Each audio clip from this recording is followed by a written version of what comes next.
రోజుకో సంచలనం. నిన్న లభ్యమైన అస్థిపంజరాల్లో ఒకరు మహిళ అదే ప్రాంతంలో చీర కూడా స్వాధీనం చేసుకున్నట్టుగా వార్తలు వస్తున్నాయి.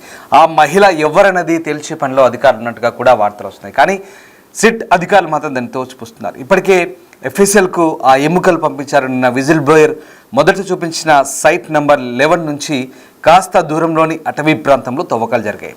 దాదాపు 100 అడుగుల ఎత్తున కొండపై తవ్వకాలు జరిపారు. అక్కడ మొత్తం 4 అస్థిపంజరాలు లభ్యమైనట్టుగా కొంతమంది న్యాయవాదులు చెప్పారు.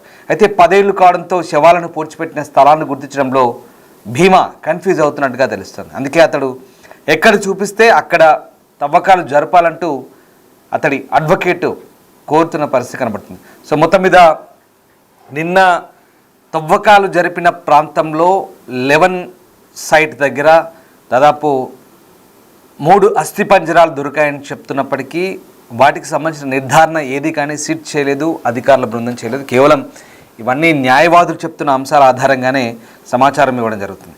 సో అలాగే ఒక ఎర్ర చీర కూడా దొరికిందంటున్నారు. అది ఒక మహిళా అస్థిపంజరాన్ని కూడా అక్కడ గుర్తించారని చెప్తున్నారు. వీటిని ఏ అంశాలను కూడా సిట్ బృందం ఎక్కడ అధికారికంగా ధృవీకరించిన పరిస్థితి అయితే కనబడలేదు. అయితే ఫిర్యాదుదారుల్లో ఒకరి తరపు న్యాయవాదులు నిన్న ఈ సైట్ 11A నుంచి కనీసం 3 మానవ అవశేషాలు కనుగొనబడ్డాయంటూ చెప్తున్నారు. సో నిటారుగా ఉన్న కొండపై తవ్వకాలు జరిపారు. అందులో ఒక స్త్రీ అవశేషమని చెప్తున్నారు. అదే స్థలం నుంచి ఒక చీర కూడా స్వాధీనం చేసుకున్నట్లుగా చెప్పారు. సో ఆపరేషన్ సమయంలో అలాంటి అవశేషాలు ఏమీ కనుగొనబడలేదంటూ నిర్ధారించబడలేదంటూ ఉన్నత పోలీసు వర్గాలు మాత్రం ఆ వాదనను తోసిపుస్తున్నాయి. సో 2003లో అదృశ్యమైన వైద్య విద్యార్థిని అనన్య భట్ తల్లి సుజాత భట్ తరపు వాదిస్తున్న న్యాయవాది మంజునాథ్ సిట్ ప్రయత్నాలను ప్రశంసించారు. ఫిర్యాదుదారుడు భీమా జ్ఞాపకాల ఆధారంగా స్థానాన్ని సవరించడానికి అనుమతించే నిర్ణయాన్ని కూడా ఆయన సమర్థించిన పరిస్థితి కనబడుతుంది.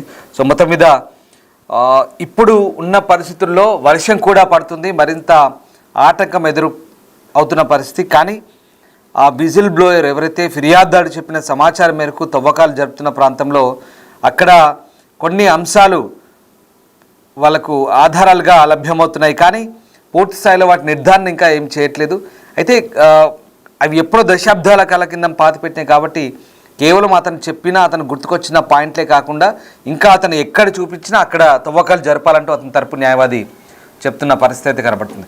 రైట్, మా ప్రతినిధి శివ జైన్ అవుతున్నారు. శివ, ధర్మస్థల్లో తవ్వకాలకు సంబంధించి ఇప్పుడు ఒక ట్విస్ట్ చోటు చేసుకుంది. ముఖ్యంగా అతను చెప్పిన స్థలంలో కాకుండా ఎక్కడ చూపించినా అక్కడ తవ్వకాలు జరపాలంటూ న్యాయవాదులు అతని తరపు అడ్వకేట్ అడుగుతున్నారు. అలాగే ఇంకొంతమంది లాయర్స్ కూడా అదే డిమాండ్ చేస్తున్నారు. సో సిట్ అధికారులు ఏ రకంగా స్పందిస్తున్నారు? సిట్ నుంచి అసలు ఏదైనా అధికారికంగా నిర్ధారణ చేస్తున్నారా? అత్యంత గోప్యంగా ఈ తవ్వకాలను చేపడుతుంది. ఈ ధర్మస్థలలో ఈ మృతదేహాల తవ్వకాలకు సంబంధించి రోజు సంచలనం అనేది వెలుగులోకి వస్తుంది. ఇక నిన్న అస్థిపంజరంలో ఒక మహిళ అస్థిపంజరం లభ్యమైనట్టుగా, అంటే నిన్న కొన్ని ఎముకలు లభించాయి. ఆ ఎముకలు మహిళది అనేది కూడా ప్రధానంగా గుర్తించినట్లుగా కూడా తెలుస్తోంది. మరోవైపు దీనికి సంబంధించి అదే ప్రాంతంలో చీర కూడా వీళ్ళు శిక్షాధికారులు కానీ ఆ తవ్వకాలు చేపట్టిన సిబ్బంది కానీ స్వాధీనం చేస్తున్నారు. ఆ మహిళ ఎవరన్నది తేల్చే పనిలో అధికారులు నిమగ్నమై ఉన్నారు. ఇప్పటికే కోసం వాళ్ళు టెస్ట్ విత్ ఎన్నికలు కూడా పంపించారు. నిన్న ఈ పారిశుద్ధ్య కార్మికుడు మొదట చూపించిన సైట్ నెంబర్ 11 నుంచి కాస్త దూరంలో అటవీ ప్రాంతంలో ప్రవర్తన చేపట్టారు. దాదాపు 100 అడుగులు ఉన్న పొరపై ఈ తవ్వకాలు కొనసాగుతున్నాయి. అక్కడ మొత్తం 4 అస్థిపంజరాలు లభ్యమయ్యాయి. 10 సంవత్సరాలు కావడంతో శవాలను పూడ్చిపెట్టిన స్థలాలను ఈ మాజీ పారిశుద్ధ్య కార్మికుడు గుర్తించడంలో భీమా కన్ఫ్యూజ్ అవుతున్నట్లు కూడా అధికారులు చెప్తున్నారు. మరోవైపు అతని లాయర్ కూడా అదే చెప్తున్న నేపథ్యంలో అందుకని అతను ఎక్కడ చేస్తే అక్కడ తవ్వకాలు జరపాలంటూ కూడా అతని అడ్వకేట్ మంజునాథ్ చెప్తూ ఉన్నారు. మరోవైపు ఈ తవ్వకాలకు సంబంధించి 100కు పైగా శవాలు తానే పూడ్చిపెట్టారని చెప్తూ ఉన్నప్పటికీ కూడా అసలు ఇప్పటి వరకు స్పష్టమైన ఆధారాలు అనేది దొరకడం లేదు. ఎక్కడ కూడా అంటే 10ల సంఖ్యలో శవాలను పూడ్చిపెట్టారని అతను చెప్తున్నప్పటికీ కూడా ఈ 11 స్పాట్ కు వెళ్తే ఏమైనా స్పష్టమైన ఆధారాలు కానీ ఎక్కువ మృతదేహాలకు సంబంధించిన అవశేషాలు లభిస్తాయా అనేది కోణంలో కూడా శిక్షాధికారులు అయితే ఈ తవ్వకాలు చేపడతారు. దాంట్లో భాగంగానే మొత్తం 13 స్పాట్లను వాళ్ళు ముందు చేస్తారు. ఇప్పటికీ 10 స్పాట్ల వరకు కూడా అంటే 10 స్పాట్ మొదట చూపించిన సైట్ నెంబర్ 11 నుంచి కాస్త దూరంలో, అంటే ఇప్పటికే 11 స్పాట్లలో దాదాపు చేస్తారు. ఇంకా మిగిలిన 2 స్పాట్స్ ఉన్నాయి కాబట్టి ఆ 13 స్పాట్ లో ఏదైనా అక్కడ చెప్పిన దాని ప్రకారం ఎక్కువ మృతదేహాలు అక్కడ పూడ్చిపెట్టారని చెప్పిన దాని ప్రకారం అక్కడ దొరుకుతాయా లేదా అనే కోణంలో కూడా శక్తి అధికారులు ఈ తవ్వకాలను చేపడుతున్నారు. చూడాలి ఏం జరగబోతుంది. ఆ 13 స్పాట్ కి ఎప్పటి వరకు వెళ్ళి తవ్వకాలు జరుగుతుందో కూడా చూడాలి. ఒకవైపు వర్షాలు పడుతూ ఉన్నాయి, మరోవైపు తవ్వకాలు జరుగుతూ ఉన్నాయి. ఎంతో ప్రతిష్టాత్మకంగా తీసుకునే సిట్టు దర్యాప్తు బృందం తవ్వకాలను చేపడుతుంది. మరోవైపు గతం మిస్ అయ్యారు, కుటుంబ సభ్యులు కూడా వచ్చి పోలీసులకు ఫిర్యాదు చేస్తూ ఉన్నారు. గతంలో మందిరాల దర్శనానికి వెళ్ళి మళ్ళా తిరిగి రాలేదు అనేది అరణ్య భట్ తల్లి సుజాత భట్ కూడా ఫిర్యాదు చేశారు. దానికి సంబంధించి కూడా వారు దర్యాప్తు కొనసాగిస్తూ ఉన్నారు. మొత్తంగా చూస్తే ఈ గతంలో 1998 నుంచి 2014 మధ్య చాలా ఘటనలు అక్కడ జరిగాయి అనేది కూడా అందరూ చెప్తూ ఉన్నారు. ఈ నేపథ్యంలోనే అసలు వాస్తవమా కాదా, జరిగిందే నిజమా కాదా అనే కోణంలో కూడా మొత్తం లోతైన దర్యాప్తు అయితే సిట్టు చేపడుతోంది. ఇటు పారిశుద్ధ్య కార్మికులు కూడా విచారిస్తున్న నేపథ్యంలో మరో పారిశుద్ధ్య కార్మికులకి ఇటు సిట్టు బృందం అధికారుల నుంచి కూడా బెదిరింపులు వెళ్తున్నాయి. కేసు వాపసు తీసుకోవాలని, కేసు పక్షంలో చాలా ఇబ్బందులు ఎదుర్కొంటామని కూడా బెదిరిస్తున్నారు. దానికి సంబంధించి పారిశుద్ధ్య కార్మికుడి అడ్వకేట్ కూడా దీనికి సంబంధించి ట్వీట్ చేశారు.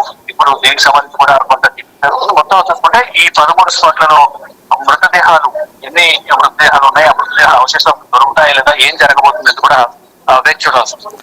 Right, yes sir, thank you Shiva. So మొత్తం మీద సిట్ బృందం సాక్షి ఫిర్యాదుదారుని ధర్మస్థలంలోని నేత్రావతి స్నానఘాట్ సమీపంలోని హైవే పక్కన ఉన్న అడవిలోకి తీసుకెళ్లింది.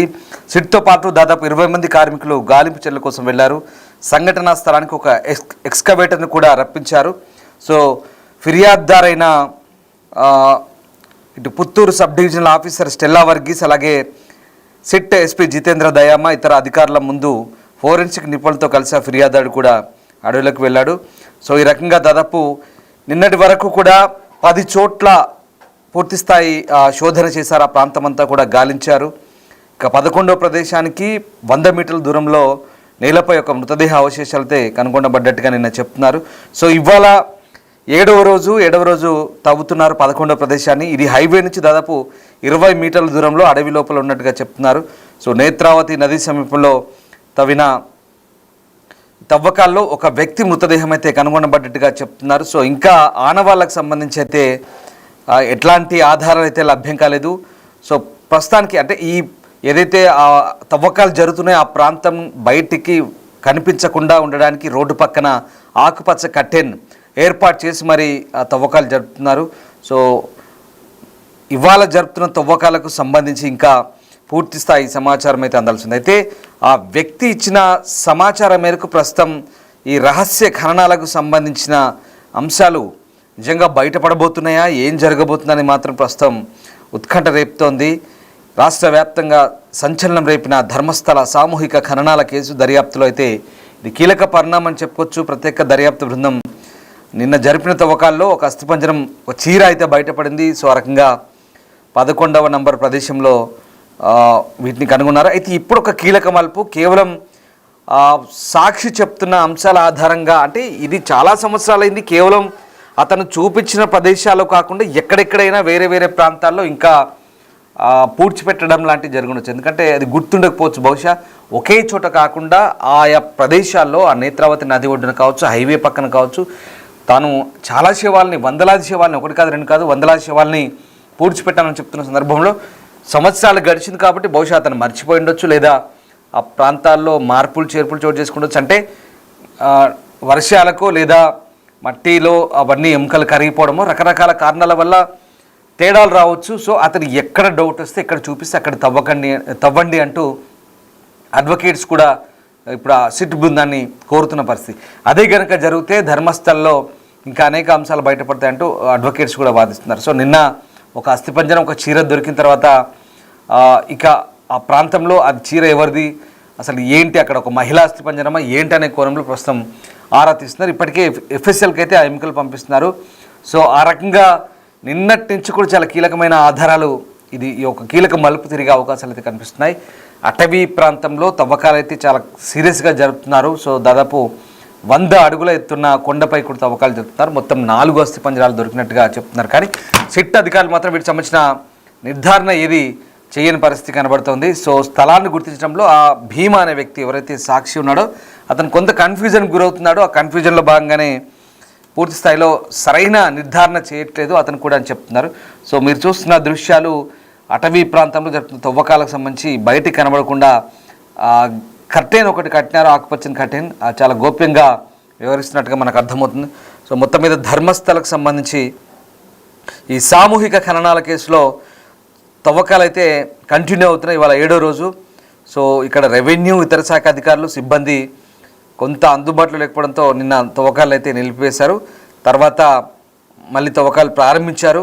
అయితే ఇక 10 ఏళ్ల క్రితం ధర్మస్థల గ్రామంలో అనేక మంది మహిళల మృతదేహాలను అధికారులు ఇతర బలవంతంతో తాను ఖననం చేసినట్లు పారిశుద్ధ్య కార్మికులు ఇచ్చిన ఫిర్యాదుతో ఇప్పుడు పెద్ద సంచలనంగా మారింది. సో 19వ తేదీన గత నెల ప్రభుత్వం సిట్ను ఏర్పాటు చేసింది. సో ఇప్పటివరకైతే 11 ప్రాంతాల్లో 7వ రోజు గాలింపు జరుగుతుంది. ఇంకా ఒకసారి భద్రత చూడండి, ఎంతమంది పోలీసు అధికారులు ఉన్నారు, సాయుధులైన పోలీసులు పహార కాస్తున్నారు, పెద్ద పెద్ద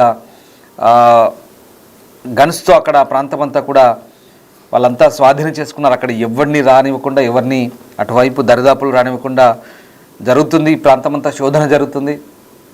సిట్ బృందంలో చాలామంది ఉన్నారు, రెవెన్యూ ఉన్నారు, అటవీ శాఖ అధికారులు ఉన్నారు, ఫోరెన్సిక్ ఉన్నారు, మెడికల్ బృందాలు ఉన్నాయి. అంతమంది తీవ్రంగా శ్రమిస్తున్నారు. సో ఆ రకంగా ఇంకా ఏమైనా చూడండి, ఆ బ్లూ డ్రెస్లో ఫోరెన్సిక్ బృందాలు అవన్నీ కూడా ల్యాబ్ సంబంధించినటువంటి వ్యక్తులు, ఫోరెన్సిక్ ల్యాబ్ సంబంధించిన టెక్నీషియన్స్ వాళ్ళంతా కూడా, అలాగే రెవెన్యూ అధికారులు ఉన్నారు, పోలీసు ఉన్నారు, మెడికల్ టీమ్స్ ఉన్నాయి, చాలామంది. ఇదిగో ఈ బ్లాక్ డ్రెస్లో పోతున్నాడు సాక్షి, అతనే ఇచ్చిన ఫిర్యాదు ఇది. దాంతో ఇప్పుడు శోధన జరుగుతుంది. మొత్తం మీద అతను మళ్ళీ సిట్ ఇప్పుడు రోజంతా తవ్వకాలు జరపాలి.